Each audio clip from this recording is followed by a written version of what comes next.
while some people might view that as a negative, I actually think it's a positive, and I think it's a great time to shine your light for all I'm to right there see. with you, man. I agree, especially with like the younger kids when they don't know Control D is to mute or Control E to turn them. They can't do it. They literally can't do it. So mom and dad's like sitting right there, and that just Yeah. holds you accountable. Of like, hey, I have to teach pedagogy. I have to teach it the right way because there's somebody's watching you. They always tell you while you're in school and practicum, like somebody's always watching you, and literally somebody is always watching you right now. Hey, what's up, guys? This is Ben Landers, founder of the PESpecialist.com, and you're watching the Phys Ed Q&A show. This is a place we're going to just have some conversations around common questions related to physical education and try to help make your day a little bit more awesome. I hope you enjoy it, and just want to remind you, show note links will be down in the description of the video. And if you would rather listen to the video's audio in audio form, we do have a podcast, which you can check out for all you podcasters. Just search for the Phys Ed Q&A show. Let's get into the show, and I hope you really enjoy it. Yo, welcome back Yeah. for part 2, teaching Part during 2. COVID. Love the soundboard. Love the soundboard.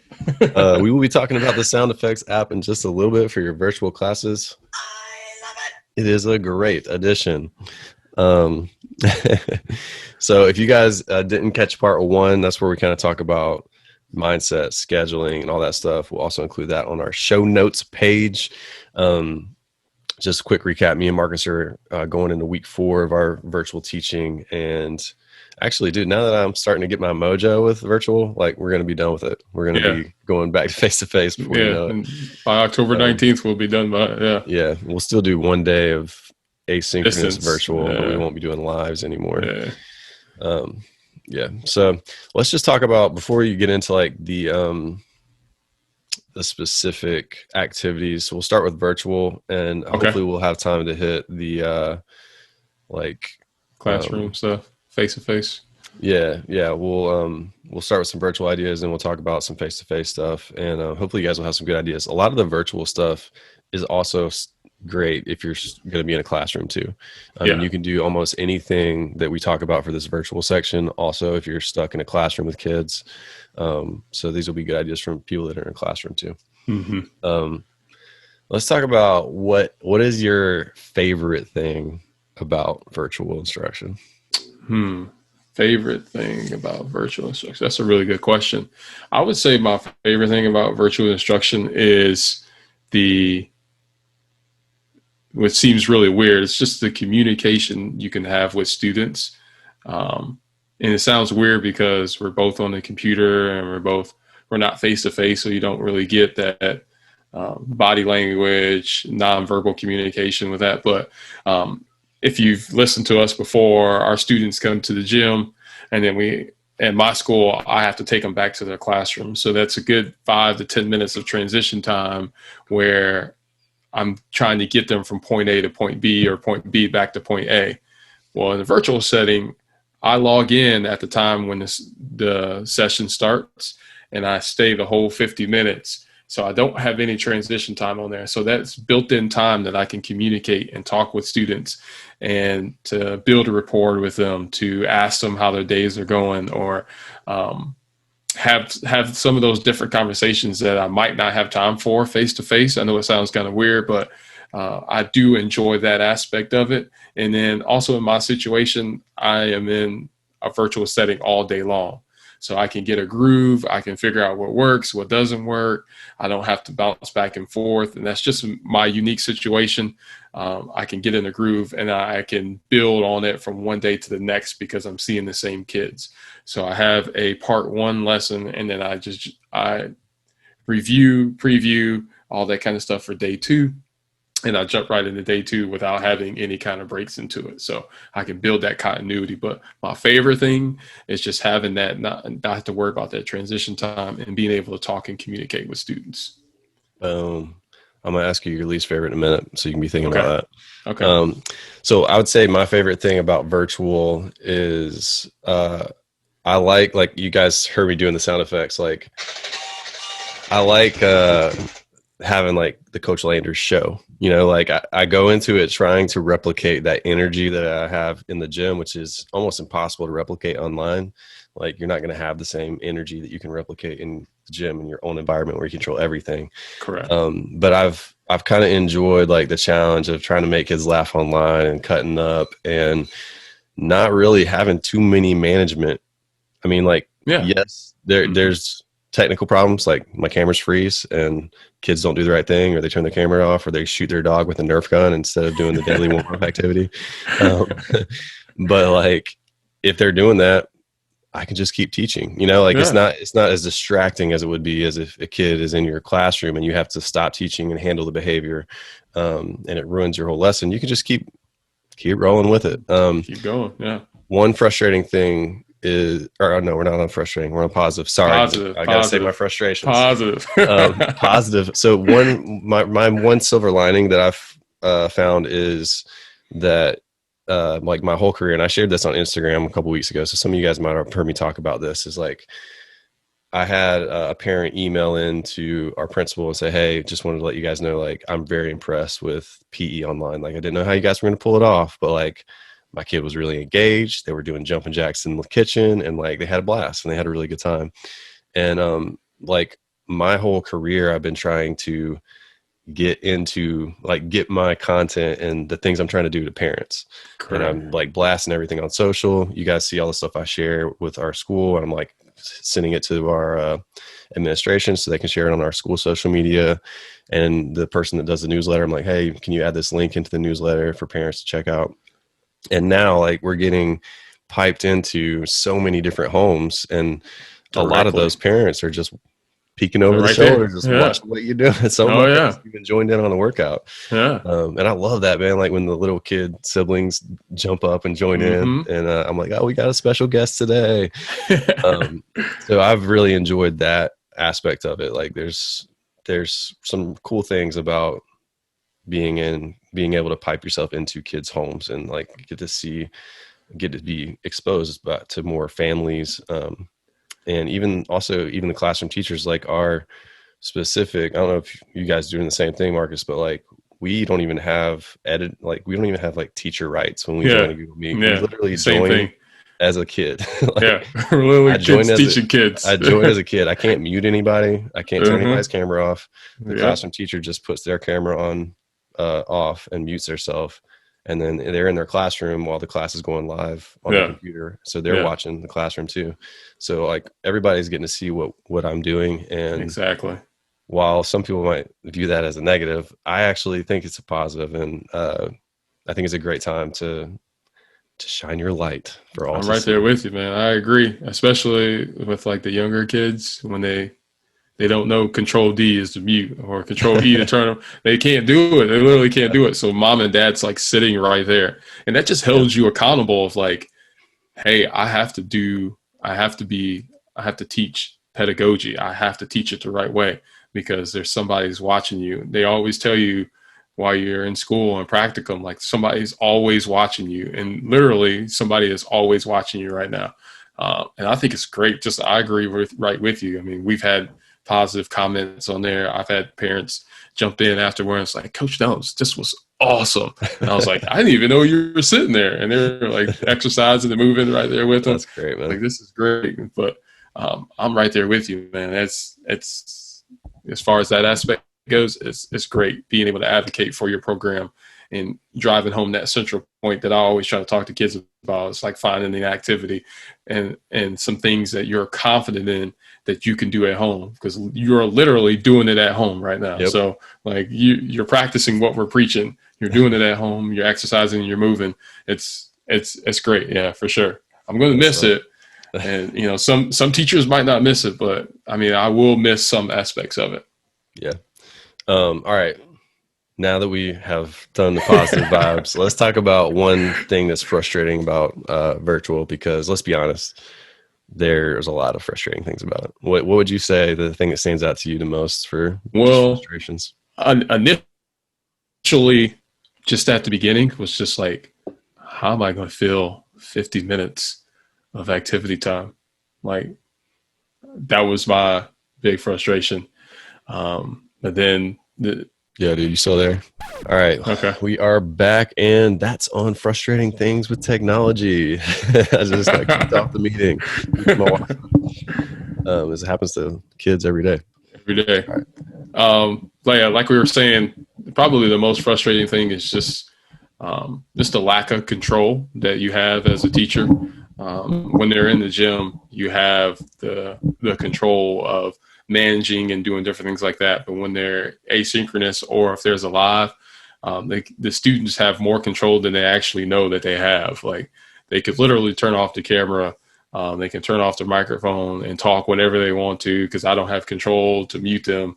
I don't have control to tell them to stay in front of the camera. But like I was saying initially, the first frustrating part was like, how am I going to fill 50 minutes of activity time with these kids? I've never done it before. And what are the things that I'm going to do? And how am I going to keep them active? And how am I just going to be like, oh, I'm bored, and I'm just turn off my camera and do whatever I want. But after we got over that and figured out a pacing and stuff like that, the most frustrating part is the lack of control that you have when you're teaching. And as a teacher, you're used to having that control. You're used to managing the time and doing all this stuff and being able to control what students are doing and stuff like that. It's just not having that control is probably the most frustrating part of a live session. Yeah, I could definitely understand that. I've kind of just released that aspect of my brain and like, I just, in order to make it through the situation, like I just have to release that control side of my brain, which is OCD for sure. I kind of view it as more of like, this is a live show and you can tune in if you want to. Like, okay. Yeah, you know what I mean? Like, that'd be good for people to hear for sure. Dude, like that kind of stuff. The first week I was like so frustrated with everything you're talking about. Like the lack of control, kids, like I'm sitting here doing a song and dance, trying to keep your attention. And then like, you're not even participating. Like I got a warm up video. Everybody's doing push-ups and you're over there like playing with your dog, like in your bunk bed, you know, like, but not talking about anybody specific, just a random example from, top of my head. But so for me, one of the most frustrating things is, first of all, like coming back to school, man, I don't know about how you felt, but like the amount of technology trainings that we had to take. Oh my goodness. Like new systems we had to learn. I felt totally unequipped to start school using all those systems.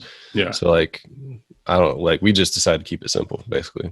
And I haven't used hardly any of the tools that we were trained on that we didn't have any time to actually apply before school started. And we've just been using videos and, Google Slides and GIFs and stuff that we already kind of knew how to use. But, and the sound effects app. That's clutch, man. Soundboard, nice. And that wasn't even training. That was just a random thing I thought about. I was like, man, it'd be fun to have some sound effects going. Yeah. And like at the end of class, random thing, I'm just getting off track right now. But at the end of class, I always say, time for us to end our virtual day together. And the kids are like, no. Oh man, it's funny. And when I log on, like every time I log on to the Google Meet, I'm always, it's Coach Landers. What's up, friends? I don't know. It adds a little bit of that like that like we try to bring. The energy, man. The energy is contagious, man, for sure. That's a great idea. So one of the most frustrating things for me, and this is not even like related to actually running the class, but like I feel that most teachers at schools, the technology that we're given is inequipped to run and do all the things that we're asked to do. Like right now I'm using my personal computer, my personal headphones, and it's the same thing I use when I do Google Meets, because I tried to use my school computer and it froze up and it takes like 10 minutes to load up the Google Meet. And I knew that when I was like having 30 cameras on there trying to run a live class, like I didn't want that to happen. Yeah. And so that's frustrating to me for other people. Luckily for me, I have my own equipment and I can just have that ready to go. But the fact that I have to, in order to be successful, I have to use my own stuff. Like that's just frustrating in general. And that's, correct. I think the situation in most schools, like teachers, their stuff doesn't work that well. Yeah. But one of the one of the other things that I would say this is frustrating is like, we are given, it's not anybody's fault. It's just the way it is with the pandemic. Like, we're supposed to be very flexible with our online classes.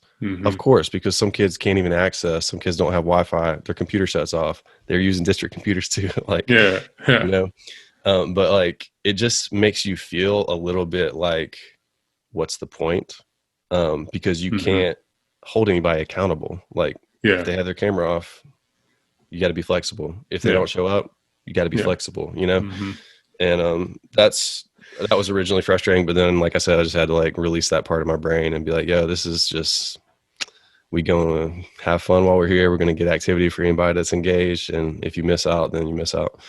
But that side of me that wants to like provide an excellent class for kids is like frustrated by the fact that it seems like there's very little accountability. As far as like assessment goes and accountability, that's definitely a frustrating part. But I think you have a good idea and the plan of that is just releasing that and not letting that be your focus. And I know that's tough for a lot of teachers, especially a lot of people who might listen to this and just say, hey, I have to be in control. I have to do this and that.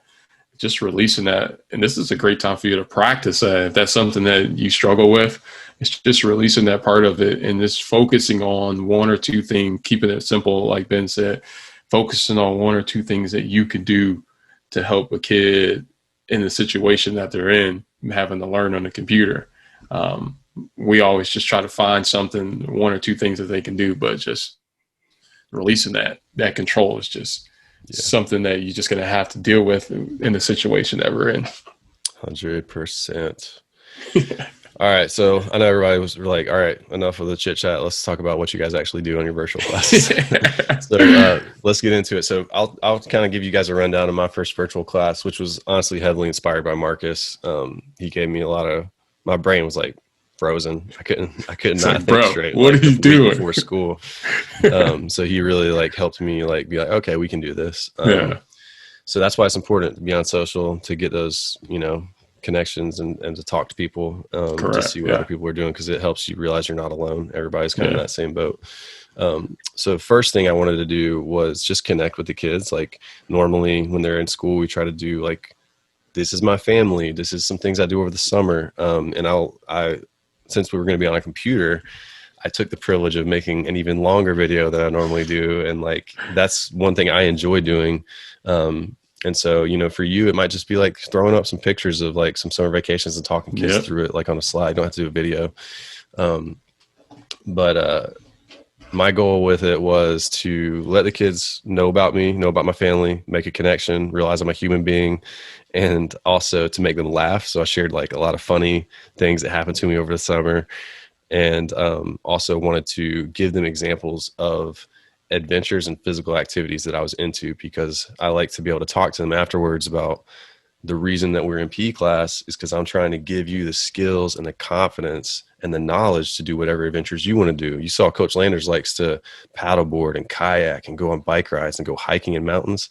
I want you guys to be able to do whatever you want to do. If you want to go ride a horse, if you want to go skydiving or bungee jumping or play soccer or do gymnastics, I want you to have those skills and the confidence to do those things. And so I kind of try to tie that into the purpose of PE. And then the kids kind of tell me a little bit about their summer for our first 20 minutes of that first week of virtual. And then, I mentioned the sound effects app. It's called 100 Buttons and Sounds. For my YouTube folks, here's a quick example of it. But you can check out the link in the show notes, and it'll take you to the video where I kind of go over how I use it and everything. It basically just turns into like a little DJ show and makes it more fun and makes the kids laugh, keeps them entertained. And so that's another random thing I added to my virtuals. And then another thing that I recently added is a tool called Mentimeter. And you can use this with a lot of different platforms, but this was just a super simple one that I saw on social media. It's free. You go and sign up and you can make like a select number of questions. And I just do 2 questions of the day. So like I put it in the chat, the Google chat box, and the kids click the link, and then it's anonymous and it just pops up. And the question is like, hey, what did you do this weekend? How are you feeling today? and it's anonymous, and then you share the results, and so it's like it forms a word cloud. And it says my connection is bad, Marcus, so hopefully I won't get dropped again. I don't know if you still hear me. All right. Yeah, I can hear you. Okay, cool. Wi-Fi struggles. So it's got the word cloud with all the answers. And so like for the, it's just a real quick way. Cause like the first week I just asked everybody how they were doing, and it just took too long, man. Like giving everybody 60 seconds to share about their summer break and stuff. Like that was fun for the first class, but I knew I couldn't spend that much time doing that in the future. Yeah. So I started using this Mentimeter tool. We spend like 3 minutes. Kids answer the questions. I'm like, oh, you went to a soccer game. You had a sleepover. That's awesome. How are you feeling? Overwhelmed, tired, stressed. I feel you, friends. This is the reason why we need to have PE class. I'm overwhelmed too. I'm tired, but we're going to get up and move. That's going to help our bodies feel better. It's going to help our brains stay focused. So just getting that quick feedback from kids, giving them a chance to check in, has been a fun, 5 minutes. Oh yeah, that's important. Yeah. Yeah. And then another one that I did my first week together, and actually also did it the second week, is a game called River in the Bank. And this is coming from awesome PE teacher, Nick Williamson. Shout out to Nick over at bewellplayed.com. But he's got these YouTube videos, and you basically just play the video, and he calls out commands. So you have the kids like take a step back from their computer. They put something on the ground to be a marker. And then when he says in the river, you jump over the line. When he says on the bank, you jump back. Mark's link those up in the show notes too, to his blog post where he goes over it. But it's just like a reaction time game. So the kids are practicing jumping skills and reaction time, and they just keep track of their mistakes. My kids have really enjoyed it. And then there's 5 levels. So like the first week we did it, I was like, that was level 1 and 2. That was the warm up. And next week we're going to bring the heat with level 3 and level 4. And it starts to get really, really tough. And it's a fun thing to do online. And then let's see, the daily warm up.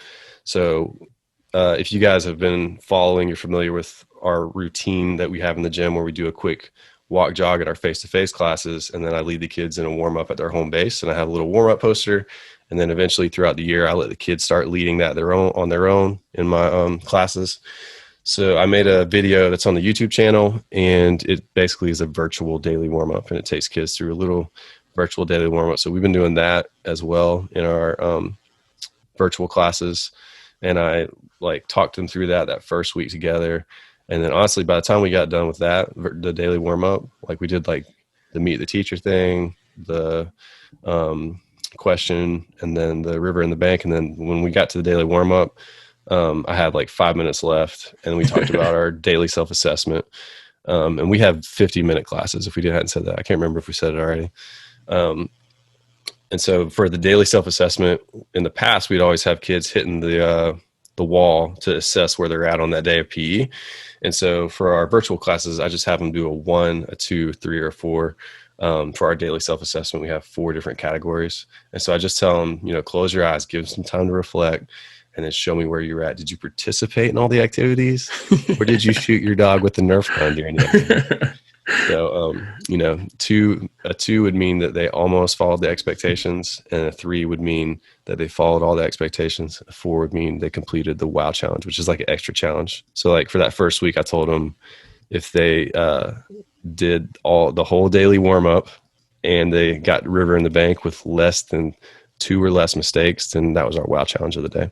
Nice. Yeah. So that was my week 1. And then I'll turn it over to Coach Nellums. All right. So basically my week 1 would be day 1 because I see them the whole week. So on the first day, I hop on. I say, first of all, I just communicate to the teacher like, hey, how are you doing? Like, are you doing okay? Like, as everything you coming going back after this is over? Like, are you sure? Are you coming back? So just having that rapport with the teacher, because, classroom teachers have a mountain of stuff that they have to deal with. So just, trying to give them some reassurance that you are a professional and that you are trying to do a good job and you are trying to give them a break throughout the day. It's something that I try to do with my classroom teachers as well. But after that, because of the situation that we're in, I always try to do a roll call with students. So I will have my roll sheet out, and I'll call out a student's name, and then I go, hey, all right, get ready to call your name. You have a choice. You can give me a thumbs up on your computer screen, or if you want to unmute that microphone by compressing Control D or the microphone button on your screen, then you can unmute your microphone and tell me that you're here. So I always try to remind students that they have multiple ways to respond to me, that they can either show me on the camera or they can unmute their microphone and tell me that. So I go through the roll call. Kids tell me that they're here. Most kids are excited to Control D and unmute their microphone and tell them that they're here. But some of them just go thumbs up. And then that just gives you a gauge of who's comfortable in the situation, who's not comfortable, what situation that they're in, so that you're not surprised when you start doing activities and Johnny doesn't want to do anything. You have a prerequisite of like, hey, okay, he's comfortable in the microphone. He might speak to you, or he's not comfortable, or he's in a room that's really dark and stuff like that. So, but after that, I do the same thing as Ben. I ask the kids how their time was away. And it's like, hey, I haven't seen some of you since March. What do you do while you're away? And then I show them a picture right now.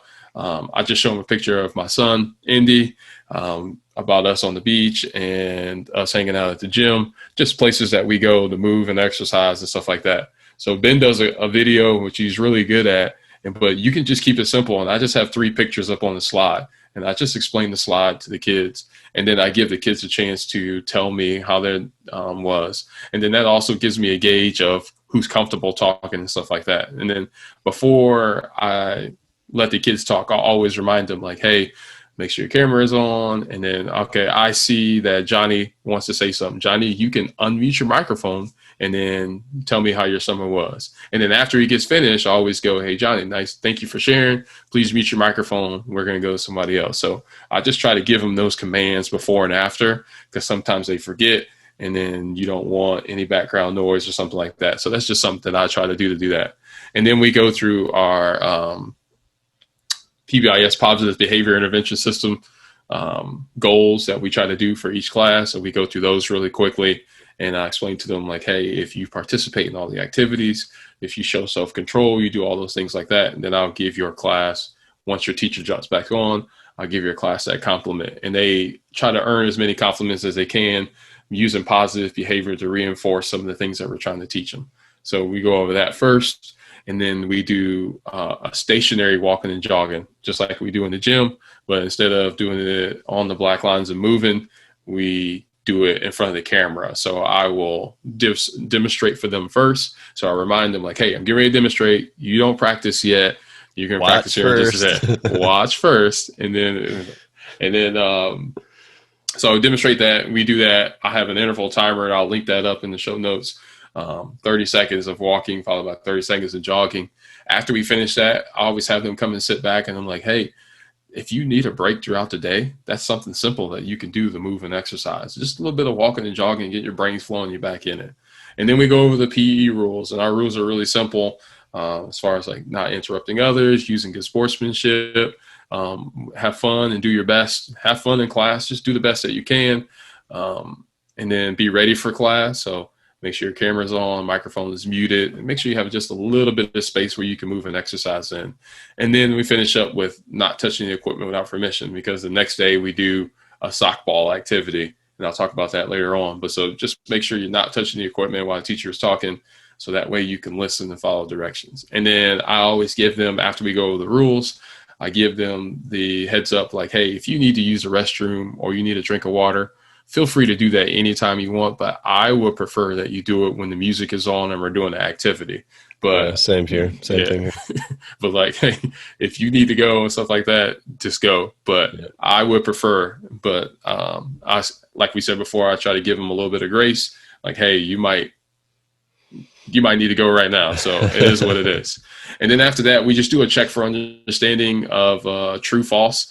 So I just have them do, instead of them telling me rules review of true or false, they just do an exercise. So I'll have them either do like a squat jump for true or march in place for no. And I just ask random questions, true or false. Are you allowed to talk while the teacher is talking? And then I play the music for about 30 seconds, and then they do the activity. So that way I can check for understanding that they know the rules and that they're following the rules, and they get a So chance they to do get the up and move. activity to designate either a yes or no to your True or question. false. Yeah. So if they're saying yes, they do squats. If they say no, they say they're no, doing doing a march exercise. in place. Yeah. Cool. So true or false is just a way for me to check for understanding. So they answer the question by what exercise that they're doing. And then after that, we go right to so I talk to them about, hey, you're going to get a chance to tell Coach Gnomes a little bit about yourself. So I have some slides set up for them that they are going to be, telling to me, what they feel about certain specific things. And I'll link that up in the show notes. But I preface that by saying, hey, we just did the true or false activity that had a right or wrong answer. But what we're now going to do is an activity. I'm going to ask you some random things, and there's no right or wrong answer. Coach Jones is just trying to learn a little bit about you. And then we go through a whole bunch of different statements, and they have exercises for yes or no. And so they just answer that question by doing the exercise. And I get a chance to learn about students and what they like and what they don't like. So after each one, I marked where the exercise changes, and you'll be able to see that in the slides that we share. But after that, I'd always come back and we just talk about, hey, what do you do that's artistic? And so the kids can share with me, like, I love to paint. So you get a chance to build a rapport with that student, even if you're on the computer. And then what do you do that's musical? Oh, I play the piano, or I play the guitar, or stuff like that. And then you can build a conversation with that. And so I always try to talk to students about that. And then that usually takes up the majority of our time. I don't even get to either half of the slides on that first day. And then before the teacher comes back, I just do a review, and I just tell the kids, thank you for doing such a great job of participating in class today. I know it's hard. I know it's difficult. But I just try to do a review on that. And then I talk about what we're going to be doing the next day. Good stuff, man. Yeah, so that's like that first day. I'll say like the first week for me, I still didn't feel like I was teaching PE really. The end of that first week, or the first lesson that I had virtual, I didn't really feel like I had my like teaching mojo. But then like the second virtual lesson is when I started doing some juggling, which I will link up the slides I'm using for that. I purchased from Joey Fife. I was planning on doing some gifts myself, but he already had an awesome slideshow. So I made a video teaching kids how to make a sock ball or a plastic bag ball, or we also do a paper ball if they're like at daycare and they don't have any socks or plastic bags. And then we just went through some juggling progressions, and I felt like it was like more like a PE class. Like I had my iPad set up next to me. I would play the music whenever I wanted them to practice the juggling. When I started the music, I would say, hey, ball on the ground. Listen to Coach Landers. Watch me first. I'm going to talk you through it and make sure that you know what you're doing. And then when we were doing the practice, I could give them feedback just like I would in PE class. Like, hey, Addison, try to make sure you're catching that ball down at your waist. Make sure you toss it up to your head. So it felt like, obviously nothing compares to face, but it felt more like a PE class. So I was like, okay, like I think I can make this work. And the kids I think we can do this. Yeah. For the most part. Yeah, there were some kids that were not doing the right thing, or, not paying attention, but you just keep on going. And then I had a class where all the cameras froze up and I couldn't see anybody. And I was like, I can't see you guys, but I'm sure you're doing an awesome job. Keep going. So anyways, the juggling, I'll get Marcus to also put the links, and they're on this blog post, but you can do plastic bag juggling as a substitute for scarf juggling for your younger kids. So I did juggling with the sock ball for my 3-5, and then we did some plastic bag juggling activities for the younger kids, K2. Nice. And I got the gifts for those from Eric Turrell. And same thing, I was planning on doing some myself, and then somebody shared some on Twitter. So just use his, and they were working pretty good. But yeah, those are also things you could do in the classroom. Like if you're stuck in the classroom, you could do the same thing. Some other ideas I had for teaching virtual is some health like I was planning on maybe putting some health concepts in. And I bought some health courses that have these awesome whiteboard drawing videos from a company called Life Dojo. And that's linked up as well in the show notes if you want to check that out.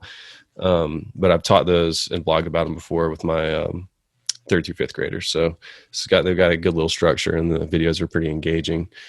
And then another idea was doing like a virtual gymnastics unit. I had a lot of ideas that I was brainstorming, but like me and Marcus said, now at this point, I was like, we might have to go totally virtual, or we might be virtual for 6 months. And who knows, we might have to go back virtual and I might end up using all these ideas. Yeah. But we currently, unless things change, which they might, yeah. We currently will be done with live virtual teaching in the next 2 weeks. Yeah. Right? 2 more weeks. Yeah. October 19th is when. Yeah. So then we're going, our schools will be back at a 4-day week with virtual on Wednesday, but it's not live. So we're just pushing out activity videos to kids. Yeah, those are some other ideas for some virtual scavenger hunt. Did you try any virtual scavenger hunts, Marcus? No, I haven't done a virtual scavenger hunt, but it is on the to-do list for me to do. But on day 2, we just do, after we review the rules, walking and jogging and stuff like that again, we just hop into a rock, paper, scissors battle versus Coach Jones. So I'll have, nice. And I'll link that up in there. So in the show notes so that you'll see it. But basically the kids, I have the slides that I've got off of Twitter, and there's an exercise for each. So we'll play rock, paper, scissors. And then if you beat me, there's an exercise. If you lose to me, there's an exercise. And if we tie, there's a third exercise. And so what I try to talk to them about is, hey, we're going to work on some muscular strength and muscular endurance activities that you can do at home with no equipment. And so each of the exercises are something that they can do at home that takes no equipment. And so they do that for about 30 seconds. And then they come back and play again. So I just try to say, hey, you're just trying to get as many wins as you can against Coach Jones. And Coach Jones is pretty good at rock, paper, scissors. So I don't know if you can beat him. And that just gets their energy going, and they can move and exercise like that. So after we do that, I have up to 12 rounds, but I don't have enough time to play 12 rounds. I usually play about 6, and then the second round, the exercises repeat again, and you can change the exercises, anything that you want. You can change those exercises to work for you. But after we play that, then I just move into softball activities. And so, like you were saying earlier, once you get into like a softball activity, it feels like a normal PE class where I'm demonstrating an activity, students are practicing, I'm giving feedback, and then I can add variations, and they can assess themselves, and they can do all different types of stuff. So like the first one I do is a simple toss and catch with a softball. So they toss it up in the air and they catch it with 2 hands. So you can specify anything that you want with them. I say, hey, toss it with 1 hand, catch it with 2.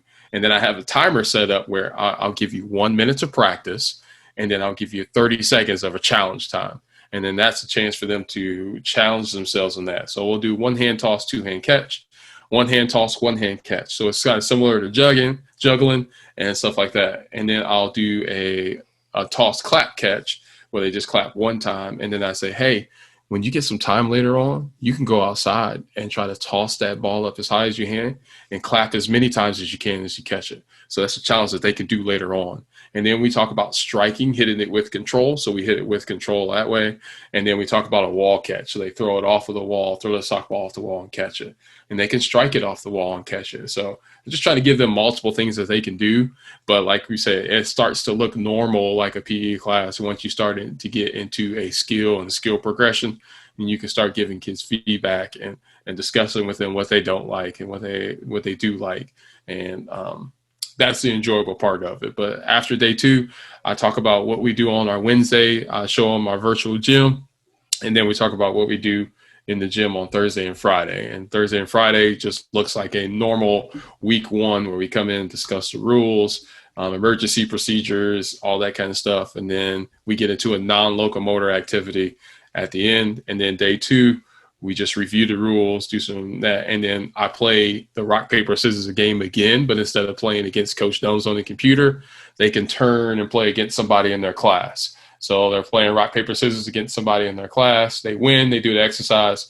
They lose, they do the exercise. And if you tie, you're both going to be doing the same exercise because you both tie.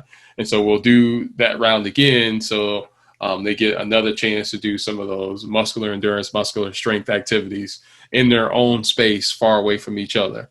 And then I do an activity called rock, paper, scissors victory lap. And I'll link that up on there as well. So basically, there's a face-off area in the middle of our gym with some hula hoops. I tell them take one step back from that for some good social distancing. They play one game of rock, paper, scissors against the person they win. If you win, then you earn a point and a victory lap. So you jog a victory lap around the gym and then come back. If you lose, no big deal. It's just a game. Work on your cardiovascular endurance, do 5 jumping jacks, and then go play against somebody else. So the first round is a practice round.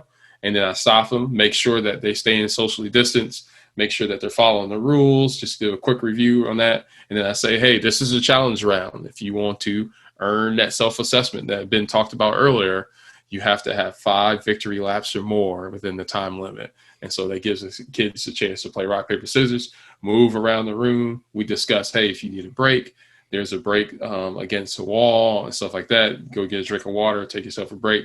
But the kids are able to move and exercise and do different things like that. And then you start to get into some sense of normalcy. So that's cool, man. I like the victory lap too, because I've seen some people play similar games where it's like, if you lose, you run. Yeah. It's like a negative thing. So reframing that is a good call, where you victory lap. You earn the exercise. You're like, you win. That. You earn the lap. You get to run. You get to run. And that's it. And then I always tell them, hey, like, you can walk the victory lap. Yeah. You can jog it. Or if you want to run, you can run the victory lap. And they all get so excited about it. But yeah. That's awesome, man. It works out pretty great. I mean, after that, like we talked about, after every time it gets a little bit better every time you do it. Yeah. But yeah, that's pretty much what we do on day 2. That's good stuff, man. We're about to run out of time, so we're going to do we'll do a part 3 for our face-to-face social distancing ideas and things like that. We'll talk about that in our next podcast. Check out the show notes for some more links to more virtual ideas. I did a blog post where I linked up a ton of virtual ideas in March last year, like when we all had to go home. And Marcus will put that in the show notes. We'll link up the gymnastics resources. We got some really good follow the leader gymnastics stuff that you could do with no equipment virtually. Just modifying the things that might be dangerous, like maybe not doing a forward roll in their home, but working on like jumping and landing, balancing, putting together some different combinations of those things and creating a sequence.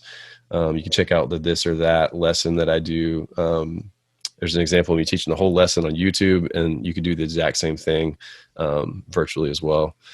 There's also a good resource that we just put out in our membership, but it's also on iteachpe teachers, and it's like a follow the leader YouTube guide. So you can check that out.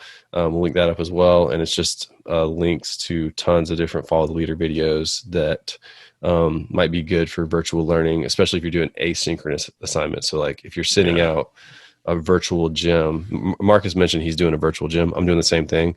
So if you just Google how to create a virtual classroom, like there's thousands of tutorials on YouTube to show you how to do that with your Bitmoji character. And you basically are just creating a Google slide and you just add links to it to different videos. So that's, if you're doing asynchronous, that means non-live instruction.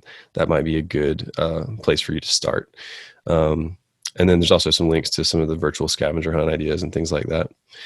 But yeah, that was some good perspective over there, Coach Nellums. Yeah. What's any good hashtags you want to throw out to them on Twitter as far as like finding ideas? Because I think some people like to search that way. It's either SDPE, which is like social distance in PE, or SDNPE. I'm not sure. I think it's SDNPE. I think that's what it is. But okay. So you can check that out. Marcus will put a note in the show notes too, just to confirm that. And then, like, I'm sure there's one for just virtual learning, like virtual PE. But honestly, if you just go to like Twitter and do a search for like phys ed and then virtual learning, you'll find a lot of resources. A lot of stuff. A lot of people do a lot of great stuff. Go to like the blog post I mentioned, and then also check out like Facebook, like the PE Central Facebook page. Tons of people brainstorming on there.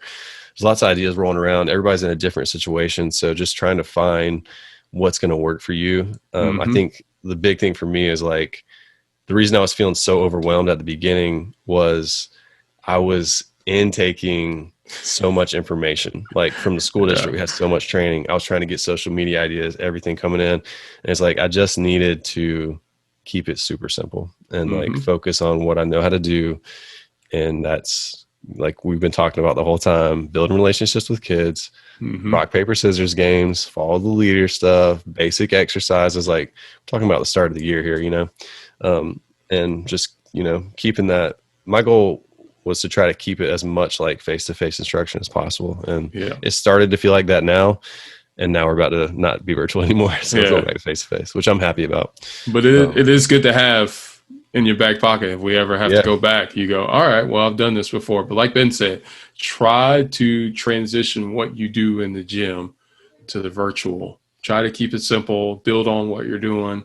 Is just try to get the basic bones of, hey, I'm going to take this time to build a relationship with the kids that are on the screen and try to give them something that they can do on their own to help them stay healthy for a lifetime. The same stuff, the same principles and guidelines and pedagogy that you do in the gym is what you just transition over to the virtual. And that can help you get a good start if you're feeling overwhelmed or you feel like you've lost control or something like that. That would be a great way to, you know, calm yourself back down. Is just try to transition on what you do great in the classroom and do it on the computer.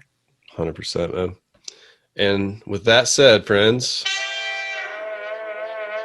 got some bad news.